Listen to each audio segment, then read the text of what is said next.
Ngumiti ang mga turista rito sa Antipolo. Saan kaya ang punta nila? E di sa Hinulugang Taktak.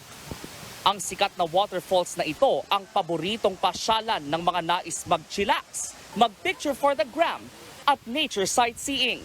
Ang best part, libre ang entrance. Matanda na ako, ngayon na ako nakarating dito. Mag-80 na ako sa isang taon. Masaya po, maluwang, at saka ito kanilang falls, maganda.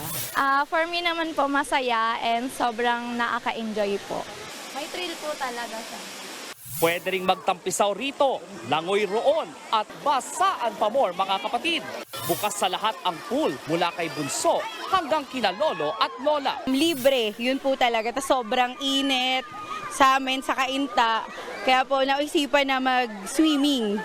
Swimming po talaga. Tapos ang ganda pa ng falls, nakaka-relax, sobra po. Kanina akala ko madali lang ang rappelling dahil bababa lang naman kayo ng pader.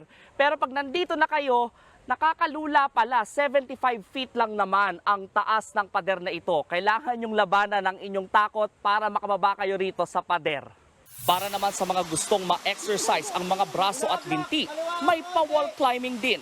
At kapag napagod na, pwedeng maupo lang sa tabi at kumain habang ine-enjoy ang nature. Basta't paalala ng pamunuan ng Hinulugang Taktak, huwag ihulog kung saan-saan ang basura para mapanatili ang kalinisan ng lugar. Nagulat mula sa Antipolo, maraming salamat Brian Basa. Mga kapatid, Andre Felix po. Iba na ang may alam at may pakialam sa panahon ngayon. Para sa tuloy-tuloy na balitaan sa Frontline kahit weekend, mag-follow at subscribe sa social media pages ng News 5.